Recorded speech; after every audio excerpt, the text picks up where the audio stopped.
Hello. Today's question is about how to be with rage and hatred. And kind of the essence of the question is, I can be with other things like grief, but rage and hatred scare me. And the questioner says, when they're with rage and hatred, they start even feeling worse sometimes. The reason, and I can feel this in my own body too, the reason we're so scared of rage and hatred is kind of like I mentioned in yesterday's video. We've been conditioned to think that rage is a problem or that our hatred is a problem. When we were little, we were basically told that we shouldn't be feeling those feelings, that they were wrong or bad to feel. And so when those feelings would come up, we started learning that, okay, this rage is bad. This rage is a problem. This hatred is bad. And so we started repressing that energy. And so, all through our life, when rage would come up, or hatred would come up, or these kind of darker tinted energies and emotions, we would very unconsciously, because by this time, as we're growing into young adults, by this time in our life, it's just been ingrained into us, into our nervous system, like literally, like this is bad, this is a problem, no. And so, it would scare us when it would come up, because when we were children and the rage would come up, we'd get these somatic memories of the bad things that would happen. How the people around us would probably react pretty negatively towards us when these darker tinted emotions would come up. So they would get triggered, and even still you can notice it. Maybe rage gets triggered and you start to feel terror that rage is coming up. Like, why am I so scared that rage is coming up? It's because in your psyche you've been conditioned that the rage is bad. That bad things are going to happen if you express this rage. Maybe when you were little, if you expressed rage and you had kind of a tougher... I like one of my teachers said, if he were to express rage to his dad, he might get thrown through a wall. And so maybe it wasn't that intense for you, maybe it was. I just loved his example. And I think he said that on some retreat or some teaching, I don't know. But, when rage comes up, we might go back to that childhood memory of, if we were to express rage, something really scary could happen, right? Or if we were to express hatred, the people in our life might not have the space for that, and they might react in a really intense negative way towards us, or a way that could put us in danger. So that's that piece. That's why, and the root of it is anger is not a problem, hatred is not a problem. These are just energies that want to express, that want to flow. We all have these dimensions, these darker tinted dimensions of energy and emotions within us, because we're on earth, we're beings made up of light and dark, duality. That's not the problem. The problem is when we start to repress these energies, then we start to go into these states of contraction, right? The energy comes up, we unconsciously say no, can't feel that, not safe to feel that. That's what we unconsciously believe. And then we go into a contraction. And it's like that energy, it wants to flow. And so that energy is wanting to flow. And as we awaken, that energy starts thawing and it starts coming up and it starts pushing up against our unconscious boundaries that have been developed over time. It's not even like we developed them. It's just kind of like life does it, culture does it. It's no one's fault, really. It's just kind of been the cultural conditioning It's just passed down generation to generation to suppress and repress certain emotions and energies, right?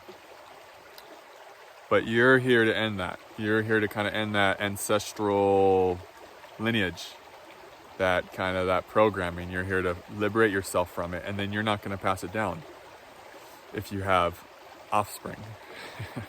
Offspring, children, whatever. Or you're just, even if you don't have children, you're ending that. You're ending that cycle. But it's hard to end it. And sometimes to end it, because there's so much unconscious resistance to those feelings, I still have it myself. It gets less. But sometimes to end it, we need to see through the fear. We need to come into this divine masculine. I was in a divine masculine container yesterday. These really powerful men. And it was really good to share that space with them. And we were talking about this, how sometimes it's like we need to know, no, we're strong enough to feel this.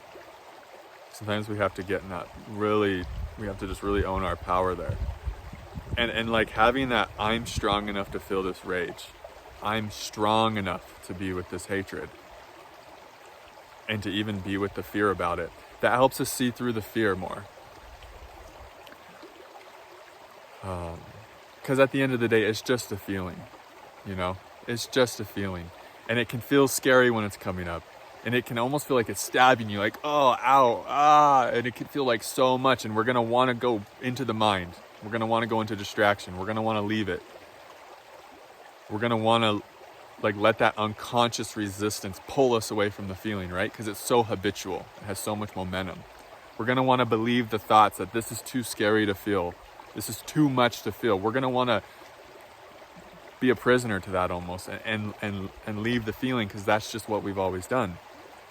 But at a certain point, we have to step into our power, and we have to just have this willingness to stay right with the feeling. Like, no, I'm not going to believe that lie, that this feeling is too much to feel.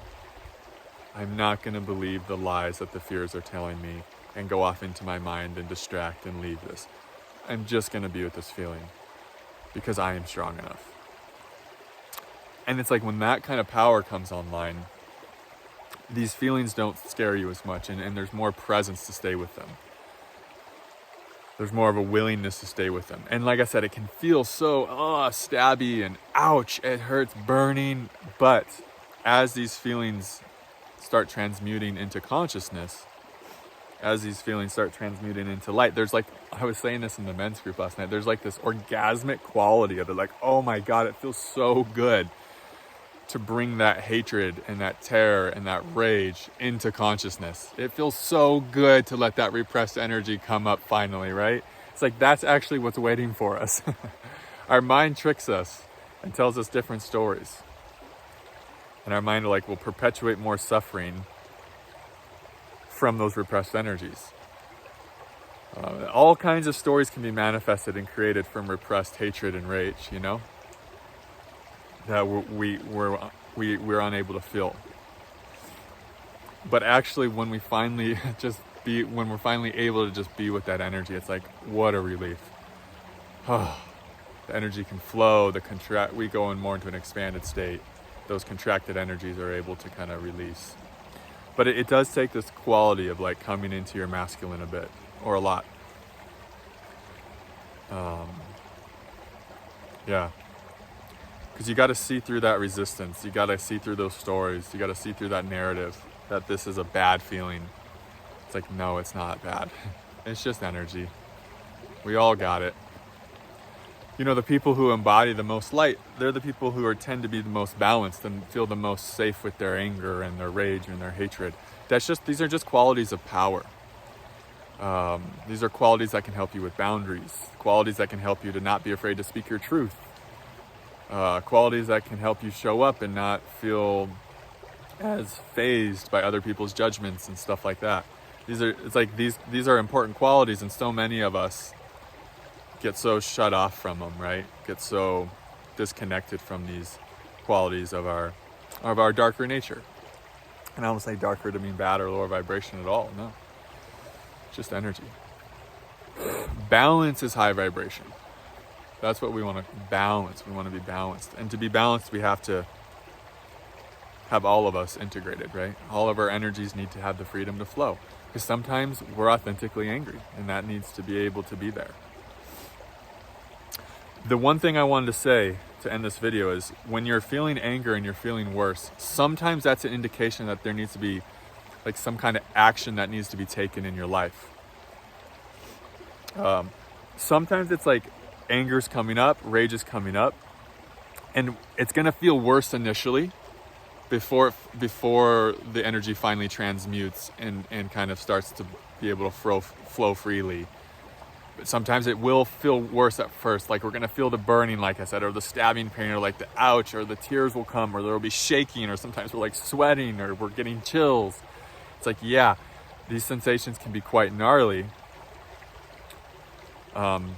initially when we're first bringing consciousness into them.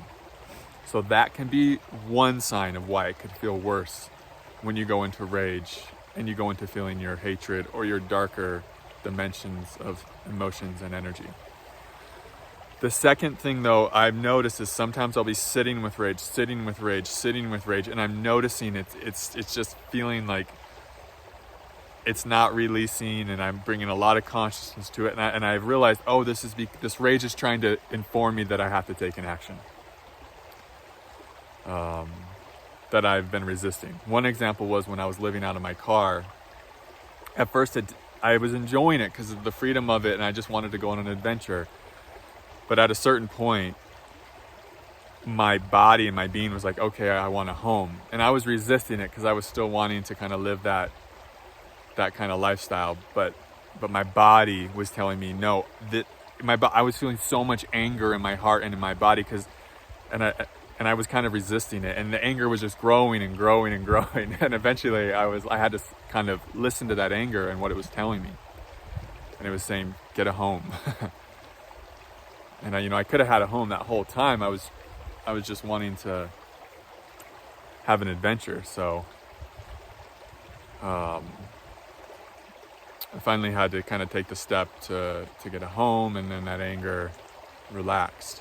So it could be both things for you. It could be like, okay, you're getting in touch with this anger and it kind of feels worse at first, but then it's gonna transmute and flow through. So stay with it. And it could be the anger saying, hey, you need to have a talk with such and such. Hey, you need to take this action in your life. You're too energetically compromised here. You're not in integrity here with your soul, with your heart. So when we're energetically compromised, or we're not in integrity with our heart and our soul, we're going to feel anger. That anger is good. That's an informant. That's a divine informant trying to tell us, like, hey, I know you might be afraid to take this action, but it needs to be taken. You might have resistance to it, but this is the necessary next step in your evolution. So like I said, it could be the difficult conversation with a partner, a boss, a family member, a friend. It could be anything. Only you will know what it is, right? And so that's when you're with anger, that's the kind of inquiry there. Is this just raw anger that wants to be felt, that's been repressed? Beautiful. Or is this anger trying to really tell me something? And so it could be both. I don't want to make it too confusing. That's the video though, folks. Sending you all love. Donations are super helpful. I'll leave a link in the comments. If you're enjoying these daily videos, these daily offerings, and they're supporting your journey, and you want to give back, kind of like an energetic exchange, that's beautiful. If that speaks to you, if that calls to you. Otherwise, I just really enjoy and appreciate your guys' presence and you guys just being here. And just showing up and doing this work. It's just really beautiful, your guys' devotion to this path and to your healing journeys, and to just being these newer stewards, taking this planet's evolutionary vibration to a higher level. Did that make sense? Planet's evolutionary vibration. I don't know.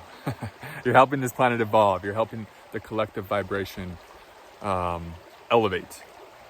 That's what I want to say. So I love y'all so much. Thanks for your support. It means a lot. Until next time, namaste.